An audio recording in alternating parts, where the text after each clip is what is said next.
डर गया, करे 400 पार 400 पार। आदमी डर गया कि अब क्या चुनाव लड़ना जब 400 पार ही है इनका मामला। हमसे तो पूछा मीडिया वालों ने, हमने कहा वो 600 पार भी कह सकते हैं। तो कहने लगे कैसे? हमने कहा देखिए अखंड भारत से 600 सीटें आ सकती हैं बीजेपी की। तो कहने लगे मतलब? हमने कहा पाकिस्तान से भी आ सकती है, बांग्लादेश से भी आ सकती है, श्रीलंका से भी आ सकती है, नेपाल से भी आ सकती है और अफगानिस्तान से भी आ सकती है। अखंड भारत से 600 सीट आ सकती है। काम कुछ करना नहीं है, दिन रात झूठ बोलना है। मैं भाजपाइयों के लिए कहता हूं कि पूरी दुनिया में सबसे बड़ी अगर झूठ बोलने की कोई फैक्ट्री है तो भाजपा है। गलत तो नहीं कह रहा हूं? इतनी बड़ी झूठ की फैक्ट्री और इतने बड़े बड़े झूठेबाज निकाल दिए इन्होंने कि मतलब कंपटीशन है कि कौन ज्यादा झूठ बोल लेता है। और हमारे देश का प्रधानमंत्री जो है, मैं तो उनके बारे में एक ही चीज कहता हूं, कोई बुरा नहीं मानेगा, गंजे को कंघी बेचने का हुनर है उनके पास। बुरा मत मानिएगा, मैं बिल्कुल सही कह रहा हूं। प्रधानमंत्री जी गंजे को भी कंघी बेच सकते हैं। कहते हैं ये गारंटी है, वो गारंटी है, वो गारंटी है। इतनी इतनी गारंटी दे दी, हम लोग गिन ही नहीं पाते कितनी गारंटी है। कभी कहते हैं इतना काला धन लाएंगे, 15 वो तो 20 लाख बोले थे, हम तो 15 की बात करते हैं। 15 लाख भी दे देंगे, 20 लाख तक पहुंच जाएगा। और डीजल तो 40 रुपए में बिकेगा और पेट्रोल 50 रुपए में बिकेगा। और सिलेंडर देखिए 400 रुपए जब था तब कहते थे इतना महंगा हो गया सिलेंडर। और महंगाई का मां बोलने के लिए प्रधानमंत्री तैयार नहीं है। उस समय मनमोहन सिंह की आलोचना करते थे, कहते थे किसानों की आमदनी 2 गुना हो जाएगी और नौजवानों को 2 करोड़ नौकरी हर साल देंगे और माताओं बहनों को सुरक्षा देंगे। ये सब बोला था कि नहीं बोला था? बोला था ना? बोला था। एक भी वादा पूरा किया क्या बताओ? एक भी वादा पूरा किया? 10 साल से अगर एक लड़का एक ही क्लास में फेल हो रहा है, बार बार आप लोग उसको पास कर रहे हो, अब कि उसको फेल करके घर पे बिठा देना। 10 साल हो गया एक ही क्लास में फेल हो रहा, क्योंकि मोदी जी की जो गारंटी है वो झूठ की गारंटी है। प्रधानमंत्री जी की गारंटी झूठ बोलने की गारंटी है। अगर अंतरराष्ट्रीय भाषण प्रतियोगिता करा दी जाए झूठ बोलने में, तो नंबर 1 पे मोदी आएंगे, 2 नंबर पे नहीं आएंगे। बड़े बड़ों को फेल कर सकते हैं। 10 साल के बाद भारत के प्रधानमंत्री पे मुझे दया आती है। दया क्यों आती है? आप लोग कहेंगे दया क्यों आ रही है आपको? अरे भाई, दुनिया का सबसे बड़ा लोकतंत्र है भारत। पूरी दुनिया हमारी तरफ देखती है कि एक ऐसा देश है जहां अपने वोट की ताकत से लोग विधायक चुनते हैं, सरपंच चुनते हैं, सांसद चुनते हैं, मंत्री बनते हैं, मुख्यमंत्री बनते हैं, प्रधानमंत्री बनते हैं। लोकसभा है, राज्यसभा है, विधानसभा है, विधान परिषद है, नगर पालिकाएं हैं। ये कैसा खूबसूरत देश है। दुनिया का सबसे बड़ा लोकतंत्र। 145 करोड़ लोग अपनी मर्जी से सरकार बनाते हैं। पूरी दुनिया हम पे हैरान होती है।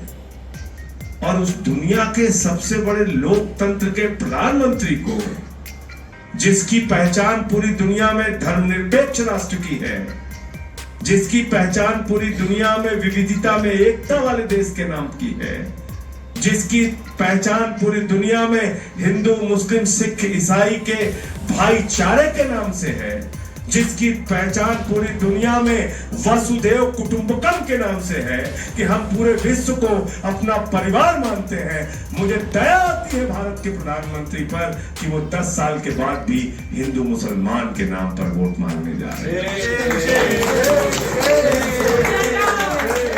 गलत तो नहीं कह रहा हूं? गलत तो नहीं कह रहा हूं? चुनाव में कहीं वो बता रहे हैं कि इतने हमने स्कूल बनवा दिया आपके बच्चों के लिए। आपको मालूम है देश के शिक्षा का बजट कितना है? 2%। कितना है देश के शिक्षा का बजट? 2%। स्वास्थ्य का बजट कितना है? 2% से भी कम। देश के स्वास्थ्य का बजट 2% से भी कम है। आप कल्पना कीजिए, देश का प्रधानमंत्री चुनाव में शिक्षा स्वास्थ्य के बारे में बात नहीं करता, बिजली पानी के बारे में बात नहीं करते, किसानों की आमदनी दोगुना कैसे करेंगे इसके बारे में बात नहीं करते, हमारे नौजवानों को 2 करोड़ नौकरियां क्यों नहीं दी हर साल इसके बारे में बात नहीं करते, क्यों हमारे जवानों को अग्निवीर बना के 4 साल में उनकी जिंदगी को बर्बाद किया। आप मुझे बताइए, ये अग्निवीर योजना क्या है भाई? 17 साल में जवान सेना में जाएगा और 21 साल में रिटायर हो जाएगा। बाप नौकरी करेगा, बेटा रिटायर। गलत तो नहीं कह रहा हूं? बाप नौकरी कर रहा है, बेटा रिटायर हो गया, कहते हैं 21 साल में तुम रिटायर हो जाओ, और हम 75 साल के, हमें तीसरा मौका दो। बताइए, यही तो कह रहे तुम तो 21 साल में बेटा रिटायर होकर घर में बैठो, पापा की डांट खाओ, और हमको 75 साल में तीसरी बार बना दो प्रधानमंत्री। तो इस बार नौजवानों कह देना, भाई आपने 21 साल में मुझे रिटायर किया, हम तो आपको 73 साल में रिटायर कर रहे हैं। रिटायर कर देना इनको। करोगे नहीं करोगे बताओ? एकदम तैयार हो जाइए। क्या कह रहे हैं? कह रहे हैं ये कांग्रेस वाले मंगलसूत्र लेके भाग जाएंगे। मतलब मुझे शर्म आती है कि प्रधानमंत्री ऐसे तर्क देते हैं। मतलब आप हमसे पूछने लगे, लोग कहने लगे, संजय जी आप कह रहे हैं इंडिया गठबंधन की सरकार बनेगी। मैंने कहा हाँ बनेगी। कहने लगे कैसे बनेगी? हमने कहा 300 से ज्यादा सीटें आएंगी। कहने लगे प्रधानमंत्री कौन बनेगा? हमने कहा जो भी बनेगा वो नाली के गैस से चाय नहीं बनवाएगा।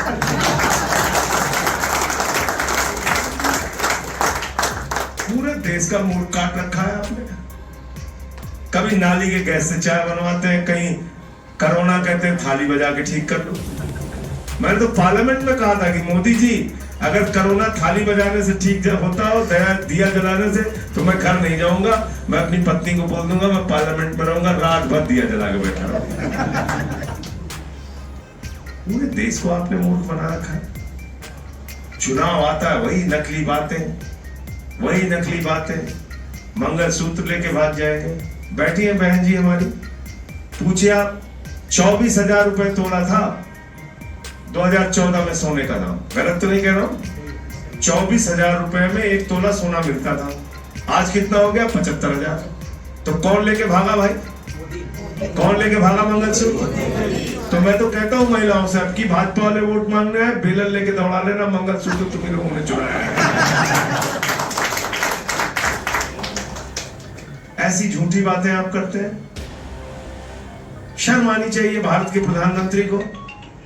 आप मुझे बताइए, आप चुनाव में जा रहे हैं, कह रहे हैं संपत्ति उठा से मुसलमानों को दे देंगे।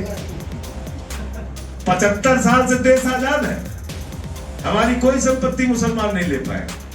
अभी मोदी जी कह रहे हैं अभी मुसलमान लेके चले जाएंगे आपकी संपत्ति। मैं बताता हूं आपकी संपत्ति किसके पास गई है। ध्यान से बोलिएगा एक एक चीज। मोदी जी का सबसे करीबी दोस्त कौन है भाई? सब लोग नाम जानते हैं, बच्चे से पूछ लो बता देगा। कोयला किसको दिया है? गैस किसको दिया? बिजली किसको दिया? पानी किसको दिया? रेल किसको दिया? सेल किसको दिया?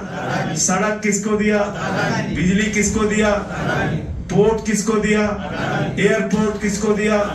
2.5 लाख करोड़ का कर्जा किसको दिया? सारा हिंदुस्तान अपने दोस्त के नाम कर दिया। तो प्रधानमंत्री जी, हमारी संपत्ति कोई मुसलमानों को नहीं देगा, बल्कि आपने हमारी संपत्ति लूटकर अपने दोस्त अडानी को देने का काम किया। इसका एक एक करके आपको पता है ना, महाराष्ट्र का मामला मैंने उठाया था। यहां बिजली कैसे महंगी हुई, उठाया था ना। फर्जी बिल लगा के अडानी ने जो उपकरण बिजली के पावर प्लांट लगाने में महाराष्ट्र में इस्तेमाल किए गए, मान लीजिए वो 2 रुपए की चीज है, उसको उसने कागज में 2,000 रुपए दिखाया और बोला कि साहब महंगी बिजली हम पैदा कर रहे हैं, बिजली का उत्पादन महंगा हो गया, इसलिए जनता से महंगी बिजली हम उनको सप्लाई करते हैं। आपकी जेब काटने का काम कर रहे हैं। महंगाई आसमान पे पहुंच गई। प्रधानमंत्री जी ने क्या कहा था? भाइयों और बहनों, घर से जब निकलना तो घर का सिलेंडर देख के निकलना। कब बोला था? 2014 में। तब कितने का था सिलेंडर? 400। अब कितने का है? 1200। अब मैं आपसे कह रहा हूं, इस बार भी जब वोट देने के लिए निकलना तो घर का सिलेंडर देख के निकलना और आंख में आंसू भर के निकलना कि भैया ये तो 400 का थे, तुम 1200 को हो गए। 120 रुपए लीटर पेट्रोल बिका, 100 रुपए लीटर डीजल बिका। आपने सरसों का तेल 250 रुपए लीटर बिका आपके राज्य में। चीनी महंगी हो गई, दाल महंगी हो गई। 300 रुपए किलो दाल बिकी, 300 रुपए किलो। आप बताइए, टमाटर महंगा, सब्जियां महंगी, प्याज महंगा। तो सब देख के निकलना। और मैं आपसे सिर्फ इतना कहना चाहता हूं, आज केजरीवाल जी के साथ जो इन्होंने किया है, आम आदमी पार्टी के एक एक कार्यकर्ता की जिम्मेदारी है पूरे महाराष्ट्र में। कहीं भी भले हम नहीं लड़ रहे हैं, लेकिन जहां भी इंडिया गठबंधन का कैंडिडेट है उसके लिए दिन रात काम कीजिए। जेल का जवाब आपको किससे देना है? जेल का जवाब क्या गुनाह है केजरीवाल जी का? भाई शिक्षा अच्छी दी उन्होंने, बिजली दिया, पानी दिया, बुजुर्गों की तीर्थ यात्रा कराई, माताओं बहनों के लिए बस की फ्री यात्रा कराई। उनको आपने पकड़ के जेल में डाल दिया। जेल को डल गए। मनीष सिसोदिया को जेल में डाल दिया, सत्येंद्र जैन को जेल में डाल दिया, मुझे 6 महीने पकड़ के जेल में रखा। वाजपेयी हल्ला मचा रहे थे, कह रहे थे अरे बेल के पीछे क्या है खेल। मैंने कहा निकल दे तो भी बताता हूं क्या है। जैसे निकला उसके बाद से लगातार इनके खिलाफ लड़ने का काम कर रहा हूं। हम आम आदमी पार्टी के कार्यकर्ता हैं, आंदोलन के कोख से निकली हुई पार्टी है। हम किसी के आगे डरते नहीं, किसी से डरते नहीं। डालो जेल में जितना डाल सकते हो डालो, देखते हैं कितनी ताकत है तुम्हारे अंदर। और जब दमन करोगे तभी तो लोग तुम्हारे खिलाफ खड़े होंगे। मैंने तो मोदी जी को धन्यवाद दिया, मैंने कहा बहुत अच्छा काम किया आपने। 6 महीने में जेल में रह के अच्छी अच्छी किताबें पढ़ पाया और मजबूत हो पाया और ताकत से बाहर निकला। और इनके खिलाफ, अपने ही खिलाफ लड़ने के लिए नरेंद्र मोदी जी ने मुझे 6 महीने तैयार किया। भेजो आम आदमी पार्टी वालों को, भेजो जेल में हमको, चलो भेजो। गलत फहमी में मत रहना नरेंद्र मोदी जी। हम भाजपा ही नहीं है, हम आम आदमी पार्टी के कार्यकर्ता हैं। लड़ेंगे और जीतेंगे, हमारा नारा होता है। आप जेल का डर दिखा रहे हो, लाठी का डर, मुकदमे का डर। 23 मुकदमा किया था यूपी में हमारे ऊपर, एक दिन में 9 FIR किए थे। राष्ट्रद्रोह का अच्छा, मेरी ये नहीं समझ में आता। कहते साहब हिंदुओं के सबसे बड़े ठेकेदार हम हैं। तो मैंने एक दिन पूछा लोगों से, हमने कहा भाई इस देश में सबसे ज्यादा आबादी हिंदुओं की एक मुसलमानों की? हिंदुओं की है। अगर बेरोजगारी बढ़ेगी, अशिक्षा बढ़ेगी, महंगाई बढ़ेगी, सड़कें टूटी हुई होंगी, बिजली महंगी होगी, पानी महंगा होगा, तो इसका सबसे ज्यादा नुकसान तो हिंदुओं को ही उठाना पड़ रहा है। तो हमारी जेब काट रहे हो, हम ही समझा रहे हो तुम्हारा भला कर रहे हैं। भाई हमारी जेब काट रहे हैं आप, हमारे लड़के बेरोजगारी की मार खा रहे हैं और आप कह रहे हैं हम हिंदुओं का भला कर रहे हैं। तो मैंने तो इस पार्टी का नाम रख दिया भारतीय जेब कतरा पार्टी, जेब काटने वाली पार्टी। अभी देखा होगा सोशल मीडिया पे वीडियो तुम लोगों ने, महाराष्ट्र के वो बेचारा इलेक्टोरल बॉन्ड बंद हुआ जब से, वो एक आदमी मेरठ में चला गया भाजपाइयों के जुलूस में, घर में आया, कह लगा 36,000 रुपए की जेब कट गई। हमने कहा ये शुरू कर दिया तुम लोग, इलेक्टोरल बॉन्ड से चंदा बंद कराया चंद्रचूड़ जी ने, अब जेब काट रहे। तो भाजपा की रैली में भी जाने से लोग डर रहे हैं कि किसकी कब जेब कट जाए। तो इनका नाम भारतीय जेब कतरा पार्टी है। महंगाई से जेब काट रहे हैं, बेरोजगारी से काट रहे हैं, आम आदमी, किसान। बताइए किसानों को इतना पीटा इन लोगों ने, कीड़े गाड़ दी सड़क पे, वो दुश्मन देश के नागरिक हैं क्या? वो चीन से आए हैं, आपने ऐसा बर्ताव किया उनके साथ? आंसू गैस के गोले छोड़ रहे हो, लाठियां बरसा रहे हो, कीले गाड़ रहे हो सड़कों के ऊपर। 750 किसानों ने अपनी शहादत दे दी। अगर अन्न पैदा करना बंद कर दें किसान देश के, तो भूखे मर जाएंगे सारे लोग। गलत तो नहीं कह रहा हूं? भूखमरी आ जाएगी देश में। एक साल अगर किसान कह दे नहीं पैदा करूंगा न जाओ, उसके बाद जो स्टॉक में हो तो खा लेगा, तुम कहां से खाओगे? बताइए आप। जो लोग खेती नहीं कर रहे हैं, जो खेती कर रहा हो तो अपना स्टॉक साल 2 साल का रख लेता है, तो एक तय कर ले भाई हम खेती नहीं करेंगे, एक साल हम बैठ के खाएंगे खाली। भूखे मर जाएंगे नहीं मर जाएंगे इस देश के लोग?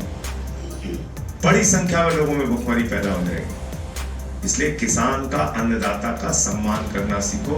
उनसे लाठी से बात करोगे तो अपनी वोट की ताकत से तुमको तुम्हारी जमानतें जब्त कराने का काम मोदी जी इस देश का अन्नदाता और किसान करेंगे।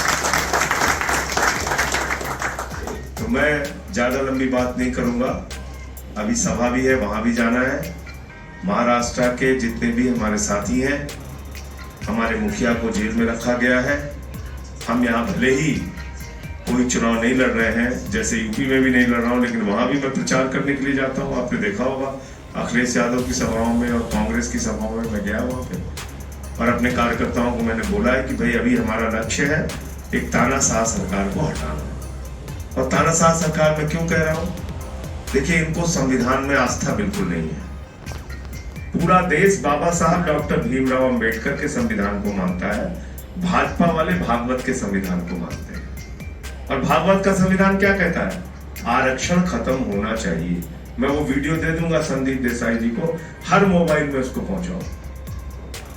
इनके आईटी सेल का प्रमुख अमित मालविया, तेजस्वी सूर्या, आरएसएस का प्रमुख भागवत और मनमोहन वैद, ये सारे लोग बोल चुके हैं आरक्षण खत्म होना चाहिए।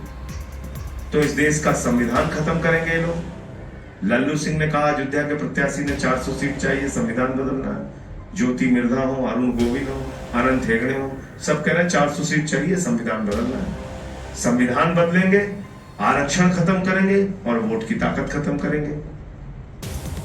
क्या कह रहे हैं अमित शाह जी? 50 साल देश पे राज करना है। 50 साल तो भैया पुतिन के फार्मूला से राज कर सकते हो। क्यों? और कोई फार्मूला है? पुतिन और किम जोंग के फार्मूले से तो आप 50 साल राज कर सकते हैं, लेकिन लोकतंत्र में कैसे आप 50 साल राज कर सकते हैं? कहां से आपको पता है? इसलिए कि इनको वोट खत्म करना है। अभी आपने देखा ना गुजरात में, सूरत में बगैर चुनाव के कैंडिडेट जीत गया। अभी वहां इंदौर में बगैर चुनाव के कैंडिडेट जीत गया। 10 विधायक अरुणाचल में जीत गया, चंडीगढ़ में जीता ले रहे हैं। तो आपके वोट ही की तो ताकत है जिसके कारण से बड़े बड़े नेता आपके सामने सर झुकाते हैं, वो भी छीन ले रहे हैं। इसलिए इनके किसी नकली नारों में मत फंसिए। 10 साल का रिपोर्ट कार्ड बीजेपी वालों से मांगना पड़ेगा, और 10 साल का रिपोर्ट कार्ड मांगोगे तो 0/0 नंबर मोदी जी को दोगे। गलत तो नहीं कह रहा हूं? 100 में कितना नंबर आएगा? 0। एक भी वादा नहीं पूरा किया। और 10 साल के बाद भी अगर भारत के प्रधानमंत्री को हिंदू, मुसलमान, पाकिस्तान, हिंदुस्तान, इन सारे मुद्दों पे बात करनी पड़े और वोट मांगना पड़े, तो यह हम सबके लिए बड़ी दुर्भाग्यपूर्ण बात है। भारत माता के लिए और इस देश के लोगों के लिए बहुत दुर्भाग्यपूर्ण बात। इतना तो पाकिस्तानी में अपने देश का नाम नहीं लेते जितना भाजपा ही लेते हैं। दिन रात पाकिस्तान पाकिस्तान, सो को उठते हैं उसी में कूदने लगते हैं, पाकिस्तान है। तो अब तुम्हारी चालबाजियां हम लोग समझ चुके हैं। अब गंजे को कंघी बेचने की योजना हम लोग कामयाब नहीं होने देंगे। बहुत बहुत शुक्रिया, बहुत बहुत धन्यवाद।